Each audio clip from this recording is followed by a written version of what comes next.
पिछले एपिसोड में हमने देखा कि परी युवराज के कमरे में सोने के लिए आ जाती है ताकि वो अन्वी को वहाँ से भगा सके और युवराज पर नज़र रख सके। युवराज ने अपनी गर्दन लाचारी से हिला दी जब उसने परी को बेढंगे तरीके से सोया हुआ पाया। परी को बेड के निचले किनारे अजीब तरीके से सोता हुआ देखकर युवराज उसे हैरानी से देख रहा था।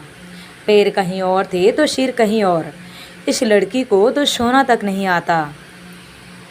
युवराज परी को देखते हुए कहा और उसने परी को खींचकर बेड के बीचों बीच कर दिया जिससे वो नीचे ना गिरे। उसके बाद उसने उसकी टांगें सीधी की और उसे ब्लैंकेट से कवर कर दिया। लेकिन जैसे ही वो उठने को हुआ परी ने उसकी शर्ट पकड़ ली। युवराज हैरानी से पीछे मुड़ा तो उसने परी को नींद में उसकी शर्ट पकड़े हुए पाया। उसके बाद उसने परी को कुछ बड़बड़ाते हुए सुना। वो थोड़ा और करीब जाकर उसकी बातें सुनने लगा तो परी धीरे से नींद में बड़बड़ा रही थी। युवराज, तुम एक नंबर के घटिया इंसान हो। तुम किसी भी लड़की के साथ रात गुजार सकते हो। तुम्हें बिल्कुल शर्म नहीं आती। परी की बात सुनकर युवराज के आईब्रोज आपस में जुड़ गई। ये लड़की सच में मुझे नींद में भी नहीं छोड़ती। ये इस वक्त गहरी नींद में भी मुझे गालियां दे रही है। युवराज ने एक बार फिर लाचारी से अपना सिर हिला दिया। उससे अपनी शर्ट छुड़ाने लगा। परी की पकड़ इतनी मजबूत थी कि वो उसकी शर्ट छोड़ने के लिए तैयार ही नहीं थी और युवराज ज़्यादा फोर्स से लगाकर वो उसे नींद से जगाना नहीं चाहता था। उसके बाद उसने उसके एक एक फिंगर को अपनी शर्ट से छुड़ाने की कोशिश की। इस बीच पता नहीं लगा कि वो दोनों कब इतने करीब आ गए। युवराज की नज़र परी के चेहरे पर टिक गई। वो उसको इतना पास देकर काफ़ी ज़्यादा असहज महसूस करने लगा। वो उससे दूर जाना तो चाहता था लेकिन परी ने उसे इस तरह से पकड़ा हुआ था जैसे वो चाहती हो कि वो उसे कभी दूर न जाए और चाहकर भी युवराज खुद उससे दूर नहीं जा पा रहा था। वो कुछ देर परी को यूं ही देखता रहा जैसे उसे देखने भर से ही उसकी सारी टेंशन गायब हो जाएगी। युवराज के डेविल जैसे चेहरे पर एक मुस्कुराहट आ गई। वैसे युवराज कभी मुस्कुराता तो नहीं था। ऐसा बहुत कम होता था जब वो मुस्कुराता था, लेकिन आज जो मुस्कान उसके चेहरे पर थी वो किसी को भी अपनी तरफ अट्रैक्ट करने के लिए काफ़ी थी। युवराज का ध्यान तब परी के चेहरे से टूटा जब परी ने अपनी आंखें खोल बैठ गई और उसको हिलाया। युवराज एकदम से अपनी ख्याली दुनिया से बाहर आया। उसने परी की तरफ देखकर कहा, उठ गई हो तो चलो छोड़ो मुझे। जैसे ही युवराज ने कहा परी ने हैरानी से उसे देखा और उसे धक्का देते हुए कहा, मैंने तुम्हें पकड़ा ही कब था जो तुम्हें छोड़ दूँ। ये कहकर परी बेड से उतर गई और वो कुछ बिना बोले ही वहाँ से निकल गई। उसने जाते जाते बस इतना कहा, पता नहीं आजकल के लड़के कैसे होते हैं। एक खूबसूरत लड़की को देखा नहीं और टूट पड़े उसके ऊपर। सचमुच आज की दुनिया में खूबसूरत होना भी एक गुनाह है। युवराज ने जैसे ही उसकी बातें सुनी उसे परी के ऊपर बहुत गुस्सा आया, लेकिन वो कर क्या सकता था। आज वो पहली बार ज़िंदगी में इतनी लाचारी महसूस कर रहा था। अगर परी की जगह कोई और होता तो अब तक वो स्वर्ग के दर्शन कर चुका होता, लेकिन ये दुनिया की इकलौती इंसान ऐसी थी जिसके आगे युवराज की भी नहीं चलती थी। और इधर अन्वी रात भर युवराज और परी के बारे में सोच सोच कर सोई नहीं। उसकी आंखें लाल पड़ चुकी थी। वो बाहर खड़े होकर युवराज और परी के रूम से बाहर निकलने का इंतज़ार कर रही थी। जैसे ही परी युवराज के कमरे से बाहर निकली तो उसे सबसे पहले अन्वी दिखाई दी। उसे देखते ही उसकी आंखें छोटी हो गई। ये क्या कर रही है, वो भी सुबह सुबह। ये तो सचमुच युवराज से भी ज़्यादा बेशर्म और बदतमीज है, परी ने मन ही मन सोचा। उसके बाद वो सीधा अन्वी के सामने जाकर खड़ी हो गई। अन्वी ने जैसे ही उसे देखा वो थोड़ा चौकन्ना हो गई। उसने भी घुरकर परी को देखा और अपनी आंखें छोटी छोटी करते हुए कहा, गुड मॉर्निंग।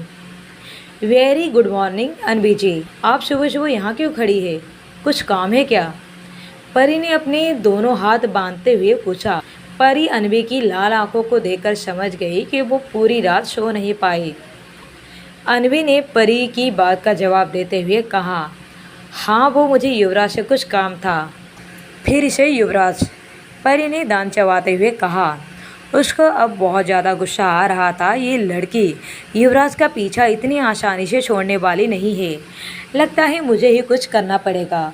परी ने कुछ और देर उसके बारे में सोचा। फिर वो अनवी के चेहरे की तरफ देखकर कहा, युवराज अभी काफ़ी थका हुआ है।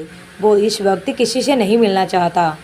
परी की बात सुनकर अनवी का मुंह बन गया। उसने चिढ़ते हुए कहा, अगर उसे पता चला कि मैं उसका बाहर इंतज़ार कर रही हूँ, मैं उसे मिलना चाहती हूँ, तो वो डेफिनेटली मुझसे मिलेगा। और वैसे भी ऐसा क्या है जो इतना ज़्यादा थक गया है।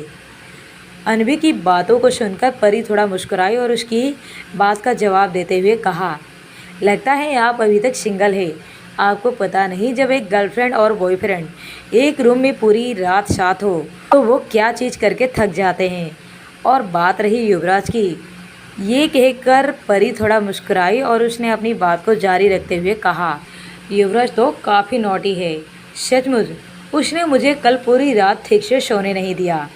इतना कहकर परी शर्माने का नाटक करने लगी। परी की बातें सुनकर अनवी का चेहरा पीला पड़ गया। वो परी की बातें सुनकर कराह उठी। वो थोड़ा दूर होकर परी से खड़ी हो गई। उसका दिमाग इस वक्त परी की कही हुई बातों से घूम रहा था। साथ ही साथ उसके दिमाग में इस वक्त युवराज और परी की तस्वीरें घूम रही थी कि वो किस तरह कल रात टाइम स्पेंड कर रहे होंगे। नहीं, ये नहीं हो सकता, ये नामुमकिन है, अनवी ने मन ही मन सोचा। उसके बाद फिर उसे याद आ गया कि किस तरह कल रात युवराज ने परी के साथ अपने रिश्ते को कबूला था। उसने भी इस बात से मना नहीं किया कि परी उसकी कुछ नहीं लगती, बल्कि उसने तो कहा कि वो दोनों रिलेशन में है। अनवी को इतना परेशान होते देखकर परी को काफ़ी खुशी मिल रही थी। अनवी की आवाज़ कांप उठी। उसने फिर से परी के पीछे खड़े हुए युवराज को देखा, जिसके ऊपर उन दोनों का ध्यान ही नहीं गया था। परी ने जब अनवी के नज़रों का पीछा किया तो उसे अपने पीछे खड़े युवराज को खड़ा पाया। परी की आंखें लगभग बाहर ही आ गई। युवराज ये कब से यहाँ खड़ा है? क्या उसने परी की सारी बातें सुन ली होगी? अगर उसने परी की सारी बातें सुन ली होगी तो वो उसके बारे में क्या सोच रहा होगा? ये ख्याल आते ही परी का दिल अचानक से कांप उठा। अनवी ने अपनी उदासी छुपाई और वो युवराज के सामने जाकर खड़ी हो गई। उसने थोड़ी नकली मुस्कुराहट लाते हुए कहा, आज रात को तुम्हारी अमेरिका के एक बिजनेसमैन के साथ सेल के प्रोजेक्ट को लेकर एक मीटिंग है। पहले तो डैड इस मीटिंग को हैंडल करना चाहते थे, लेकिन उन्होंने कहा कि मैं तुम्हारे साथ जाकर इस मीटिंग को हैंडल करूं। मैं इसी सिलसिले में तुमसे बात करने आ रही थी, लेकिन ये परी ने कहा कि तुम काफ़ी ज़्यादा थक चुके हो। ये कहकर अनवी ने नफरत भरी निगाहों से परी की तरफ देखा। युवराज की नज़रें भी परी के ऊपर ठहर गई। उन दोनों को अपनी तरफ घूरते हुए देखकर परी ने उन्हें ऐसा दिखाया कि मानो उसने उनकी बातें सुनी ही नहीं। वो इधर उधर देखने लगी। आज वो वाकई फंस चुकी थी। उसे अपने और युवराज के बारे में इतना ज़्यादा नहीं बोलना चाहिए था। युवराज ने परी को बहुत ही अलग तरीके से देखा और अनवी से कहा, ठीक है, मिस्टर आहूजा की तरफ से ये मीटिंग तुम अटेंड करने वाली हो तो शाम को तैयार रहना। मैं रोहित को तुम्हें लेने के लिए भेज दूंगा। रोहित का नाम सुनकर अनवी का फिर से मुंह बन गया। उसको समझ में नहीं आ रहा था कि जब भी वो युवराज के साथ अकेले में टाइम बिताना चाहती है तो युवराज हमेशा रोहित को बीच में क्यों ले आता है। लेकिन वहीं परी को ये बात सुनकर काफ़ी खुशी हुई। तभी परी ने खुशी से युवराज से पूछा, तो क्या तुम मीटिंग अटेंड करने के लिए नहीं जा रहे हो? परी की बातें सुनकर युवराज थोड़ी देर के लिए शॉक रह गया, लेकिन फिर उसने परी की आंखों में देखकर कहा, मैं ऑफिस में ही मिलूँगा। युवराज की बात सुनकर परी के दिल को अचानक से उदासी ने घेर लिया। वो युवराज को अनवी के साथ अकेला नहीं छोड़ सकती थी। परी ने कुछ सोचते हुए एक व्यंग भरी मुस्कान दी और कहा, तो ठीक है, मैं भी तुम दोनों के साथ चलूँगी। ये बात सुनकर कि परी भी उसके साथ जाना चाहती है, युवराज हैरान रह गया और वहीं अनवी की मुट्ठी आपस में कस गई। ये लड़की सच में काफ़ी ज़्यादा बेशर्म है। परी ने उन दोनों को हैरान भरे चेहरे को देखा, कोई और कुछ नहीं कहा। वो उन दोनों को नज़रअंदाज करके अपने कमरे में चली गई। अनवी को भी गुस्सा आ रहा था। वो भी बिना कुछ कहे वहाँ से चली गई। युवराज बस खड़ा रह गया। वो सच में लड़कियों के मामले में बिल्कुल फट्टू था। उसको समझ में नहीं आ रहा था कि आखिर इन दोनों लड़कियों को एकदम से क्या हुआ। उसने पहले परी को जाते हुए देखा, फिर अनवी को। उसके बाद उसने अपना सिर हिला दिया और वो भी तुरंत वहाँ से निकल गया। अगर वो कुछ दिन ऐसे ही इन दोनों लड़कियों के बीच रहा तो सच में उसे मेंटल हॉस्पिटल में जाकर अपना इलाज करवाना पड़ेगा। परी अपने कमरे में आई, कॉलेज के लिए तैयार हो गई। जब वो तैयार होकर नीचे आई तो युवराज वहीं था। उसने उसको साइड की नज़र से देखा और मन ही मन गालियाँ दी। उसके बाद उसके पास जाकर बैठ गई। कुछ देर तक वो उसे घूरती रही, लेकिन युवराज इस वक्त अखबार पढ़ने में बिजी था। युवराज ने साइड की नज़र से उसे देख लिया था जब परी उसे घूर रही थी। तभी युवराज ने कहा, क्या चाहिए तुम्हें? तुम्हें कैसे पता कि मुझे कुछ चाहिए? परी ने पूछा। क्योंकि तुम मुझे ऐसे उसी वक्त देखती हो जब तुम्हें कुछ चाहिए होता है, इसलिए जो भी चाहिए सीधा सीधा बोल दो। मुझे फ़ोन चाहिए, परी ने कहा। तो युवराज उसे दोबारा से घूरने लगा। और तुम्हें फ़ोन क्यों चाहिए? क्यों तुम्हें इसकी ज़रूरत पड़ गई? युवराज ने पूछा तो परी ने तुरंत जवाब दिया, क्योंकि मुझे फ़ोन की ज़रूरत है। मुझे अपनी स्टडीज़ के लिए फ़ोन की ज़रूरत पड़ती है, और अगर मैं किसी दिन किसी मुसीबत में पड़ गई तो फिर कम से कम तुम्हें कॉल तो कर सकती हूँ। वैसे मेरी ज़िंदगी में सबसे बड़ी मुसीबत तो तुम ही हो, लेकिन छोटी मोटी मुसीबत में तुम मेरे काम आ सकते हो। इसलिए मुझे लगता है कि मेरे पास भी एक फ़ोन का होना ज़रूरी है। वैसे भी मेरा पुराना फ़ोन तुम्हारी वजह से ही खोया था। तुम्हारे ही उन दो कौड़ी के आदमियों ने उसे पता नहीं कहाँ गिरा दिया। अब तुम ही मुझे फ़ोन लाकर दोगे। मुझे अभी के अभी फ़ोन चाहिए। युवराज अपना फ़ोन निकालकर किसी को मैसेज कर दिया तो 10 मिनट में एक आदमी वहां आया, जिसके हाथ में एक बॉक्स पकड़ा हुआ था, और उसने वो बॉक्स लाकर युवराज को दे दिया। युवराज ने परी की तरफ अपना हाथ बढ़ाया और कहा, ये लो तुम्हारा फ़ोन। परी हैरानी के साथ खुश भी थी। युवराज ने इतनी जल्दी उसके लिए फ़ोन दिला दिया। इससे बड़ी खुशी की बात और क्या हो सकती है। वो खुशी से बस उस फ़ोन को पकड़ने ही वाली थी कि युवराज ने उसे देने से पहले उस फ़ोन के डब्बे को बाहर निकाला और इसमें सिम को लगाकर अपने फ़ोन पर कॉल किया, ताकि उसके पास परी का नंबर आ जाए। और उसके बाद उसने उस फ़ोन को परी को दे दिया। तुमने एक लड़की को बिना पूछे उसका नंबर ले लिया। तुम एक नंबर के बेशर्म इंसान हो, परी ने कहा। तो युवराज ने उसे घूर कर देखा। उसके बाद परी ने अपनी नज़रें नीचे झुका ली और फ़ोन को खुशी से देखने लगी। अरे वाह, ये तो अभी अभी मार्केट में आया हुआ है, सबसे महंगा फ़ोन है। तुम्हें ये कहाँ से मिला, और तुमने इसे इतनी जल्दी कहाँ से मंगा लिया? जिस कंपनी का ये फ़ोन है वो कंपनी मैंने ही खरीद ली है, युवराज ने कहा। तो परी ने उसे आंखें फाड़ देख रही थी। तुम तो यार सच में बहुत अमीर हो। इतने पैसों का करोगे क्या? कुछ तुम मुझ जैसे गरीबों को भी दान दे दिया करो, परी ने कहा। तो युवराज तुरंत बोला, ये सब कुछ तुम्हारा ही है। क्या कहा तुमने? मुझे ठीक से सुनाई नहीं दिया। कुछ नहीं, ये कहकर युवराज वहाँ से उड़ गया और उसने उड़ते हुए कहा, अगर तुम रात को पार्टी में चलना चाहती हो तो तैयार रहना, मैं तुम्हें लेने आऊँगा। युवराज की बात सुनकर परी खुश हो गई, क्योंकि युवराज ने रोहित को अनवी के साथ आने के लिए कहा, जबकि उसे लेने के लिए वो खुद आ रहा है। इस बात से परी को काफ़ी ज़्यादा खुशी होती है। परी ने खुशी से कहा, हाँ ठीक है, मैं तैयार रहूँगी। उन दोनों की ये सब बातें ऊपर खड़ी अनवी सुन रही थी।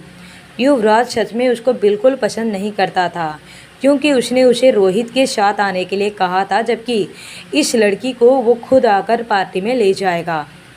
मतलब युवराज की नज़रों में अनवी कुछ भी नहीं थी। अनवी को परी से काफ़ी जलन हो रही थी, और वहीं परी के चेहरे पर एक प्यारी सी मुस्कुराहट थी।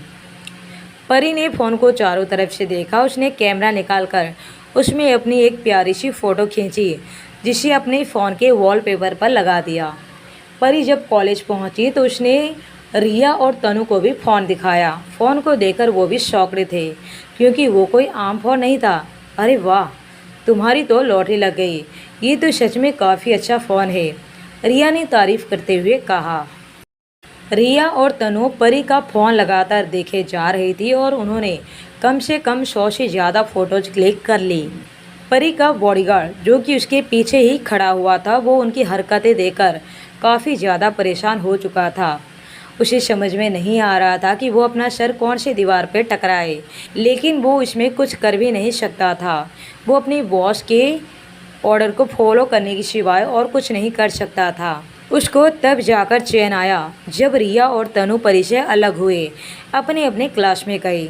शाम के वक्त परी जैसे ही कॉलेज से बाहर निकली, उसने गाड़ी में बैठते हुए बॉडीगार्ड की तरफ देखा और कहा, जल्दी जल्दी गाड़ी चलाना, मुझे घर जाकर तैयार भी होना है, कहीं वो जानवर मुझे छोड़कर अकेला न चला जाए।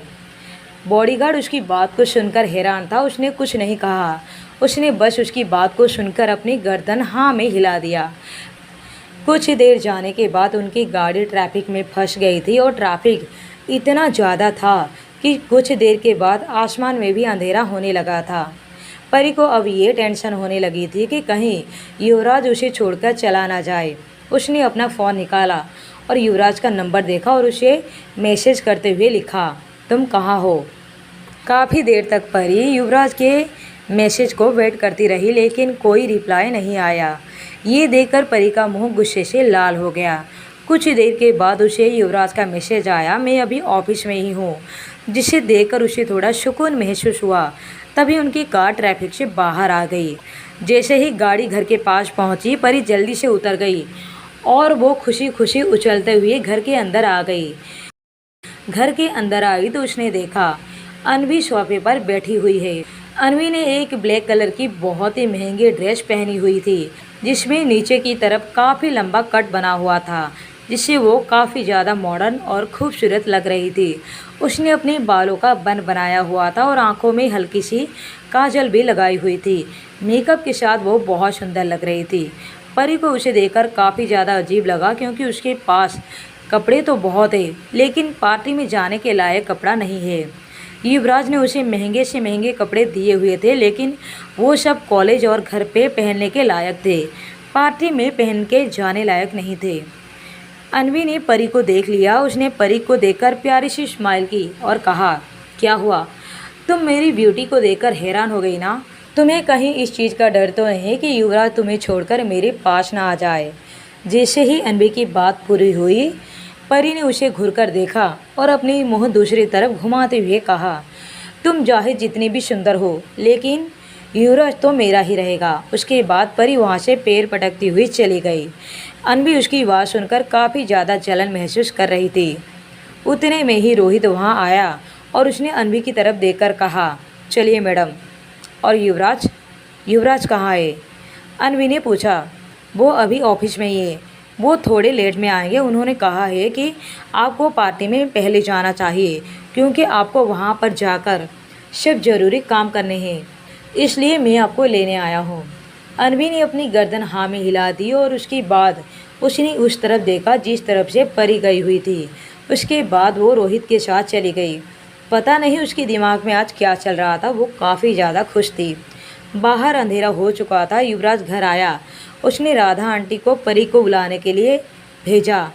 जब राधा आंटी नीचे आई तो उसके साथ परी नहीं थी। युवराज ने हैरानी से पूछा, क्या हुआ? अब उसने अपना मूड चेंज तो नहीं कर लिया? नहीं, अब खुद ही जाकर देख लीजिए, राधा आंटी ने कहा और उसके बाद वो अपना काम करने के लिए किचन में चली गई। युवराज जैसे ही परी के रूम में पहुंचा तो वहां पर सारे कपड़े फर्श पर अलग अलग पड़े हुए दिखाई दिए और बेड पर अलग अलग कपड़े पड़े हुए थे। अलमारी पर अलग थे और सोफे पर अलग। पूरा कमरा ऐसा लग रहा था जैसे कोई कमरा नहीं, किसी टॉप फैशन का कोई स्टोर हो। युवराज हैरान था। उसने अपनी आईब्रोज आपस में जोड़ ली। परी सारे कपड़े एक एक करके देख रही थी, जैसे वो कुछ कंफ्यूज हो। युवराज कपड़ों से बचते बचते परी के पास पहुंचा और पूछा, ये सब क्या है? परी ने जैसे ही युवराज को देखा तो युवराज को उसकी आंखों में एक उदासी दिखाई दी, जिसकी वजह से युवराज का दिल अचानक से पिघल गया। उसने थोड़ा प्यार से पूछा, क्या हुआ? तुम इतनी उदास क्यों लग रही हो और तुमने ये कपड़ों को ऐसे क्यों फेंका हुआ है? परी तुरंत खड़ी हो गई। उसने बिना किसी देरी के कहा, मेरे पास पार्टी में पहनने लायक एक भी कपड़े नहीं है। मैंने सब देख लिया, सब कैजुअल ही है, पार्टी लायक कोई भी नहीं। अब मैं पार्टी कैसे जाऊंगी?